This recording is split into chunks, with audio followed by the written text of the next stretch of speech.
Hello guys, welcome back to my channel. तो इस episode की स्टार्टिंग में हमें सैम का फ्यूनरल दिखाया जाता है, जहां उसके सब फ्रेंड्स उसकी याद में रो रहे थे। टोंग भी बिल्कुल अकेला पड़ चुका था। टोंग मिस नॉन को सैंडविच देता है। दरअसल ये फ्यूनरल मार्क और थारा ने ऑर्गेनाइज किया था।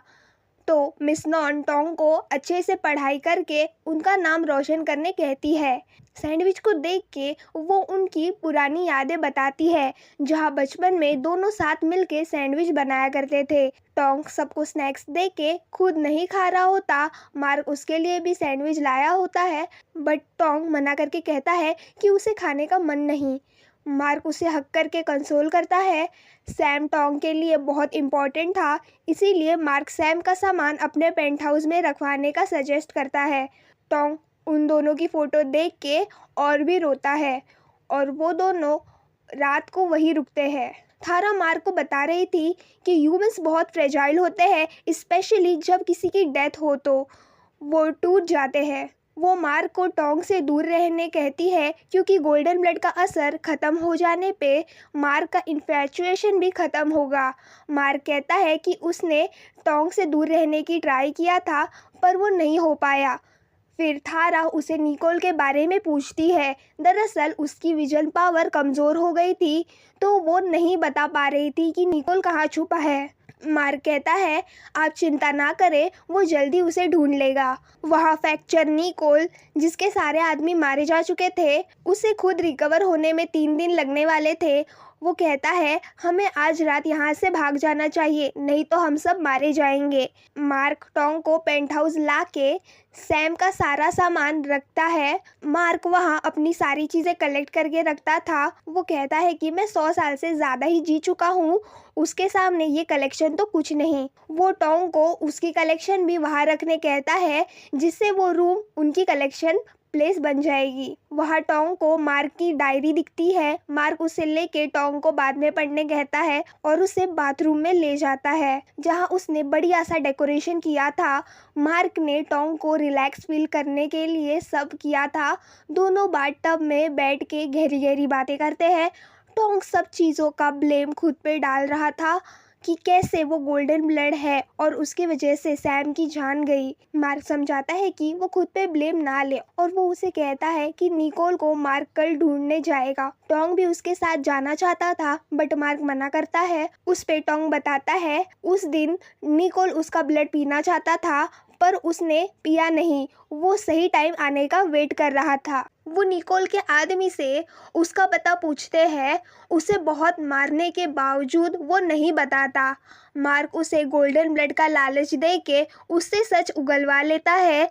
निकोल खाओयान में छुपा है, ये बोल के वो वैम्पायर टोंग पे हमला करने आता है और मार्क उसे वही समाप्त कर देता है।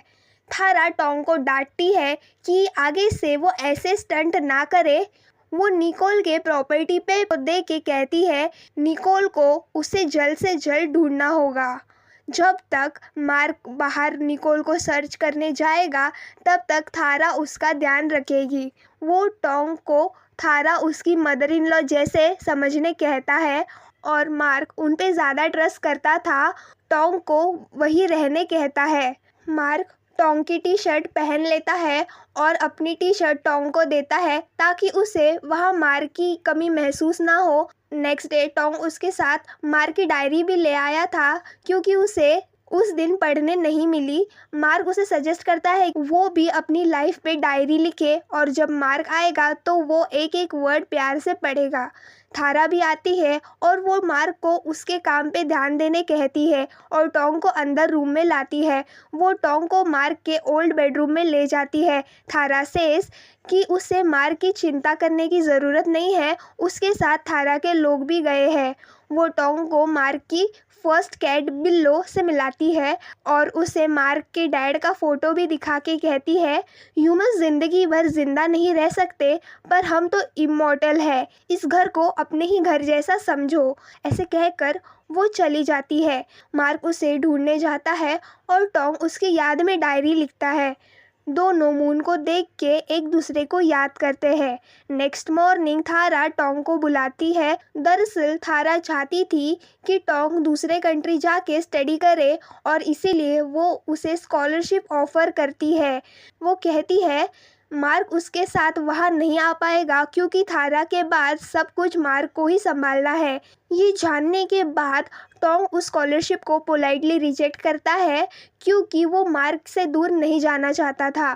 थारा मार्क को कॉल करके अर्जेंटली बुलाती है, सेइंग मैंने तुम दोनों को इतनी बार कहा है कि ब्रेकअप कर लो, फिर भी तुम दोनों मेरी बात को इम्पोर्टेंस नहीं देते। मार्क उस पे कहता है आपके पास दूसरे लोग हैं लेकिन टॉम के पास मेरे अलावा कोई नहीं। थारा सेज अगर मार्क निकोल को पकड़ के लाए तो वो उनकी रिलेशनशिप को एक्सेप्ट करेगी। अगर वो नहीं ला पाया तो ये टॉपिक इधर ही ख़त्म हो जाएगा। मार्क एग्री करता है। फिर वो दोनों बाहर आते हैं। टॉम उसे सेफ रहने और जल्दी वापस आने कहता है। मार्क उसे बिल्लो वापस दे के चला जाता है। टॉम उसके बचपन से लेके अब तक के फोटोज देखता है जो कि मार्क ने खींची थी। मार्क भी निकोल के हाइड स्पॉट पे पहुंच चुका था। बिल्लो कहीं जाती है तो उसका पीछा करके टॉम भी किसी सीक्रेट रूम में पहुंच चुका था जहां एंटीक चीज़ें रखी थी। फाइनली मार्क को निकोल मिल जाता है। पहले वो उसके आदमियों को पीटता है, फिर उसे पेलता है, सेइंग तुम गोल्डन ब्लड और मिस थारा को क्यों परेशान कर रहे हो। यहाँ निकोल रिवील करता है कि असली कल्प्रिट थारा है। थारा ही है जो गोल्डन ब्लड वाले लोगों को पाल पोस कर बड़ा करती है और जब वो 21 ईयर्स के हो जाते हैं तो उनका ब्लड पी जाती है और उन्हें प्रोटेक्ट करने के लिए वो मार्क को गुलाम बनाई है जो कि उसकी हर बातें सुनता है। गोल्डन ब्लड का सेवन करने से वो और भी ज़्यादा पावरफुल और सुंदर हो जाती है। निकोल उसे पूछता है कि इतने सारे गोल्डन ब्लड बॉय 21 होने के बाद कहाँ गायब हो जाते हैं, कभी सोचा है। टोंग भी 21 ईयर्स का होने के बाद उसका भी थारा यही हशर करेगी। मार्क निकोल को छोड़ देता है। टॉम को उस रूम में खून से सना हुआ खिलौना दिखता है और उसे एक नोट मिलती है जिसमें लिखा था गोल्डन ब्लड 21 साल की रात को उसकी पूरी शक्तियाँ प्राप्त कर लेगा, जो उसे टेस्ट करेगा वो पावरफुल वैम्पायर बन जाएगा। फिर अचानक से पीछे का जेल टाइप दरवाजा बंद हो जाता है। टोंग थारा को हेल्प कह के बुलाता है। थारा आके उसे कहती है तुम फैमिली बनाने के लिए नहीं मेरे लिए पैदा हुए हो।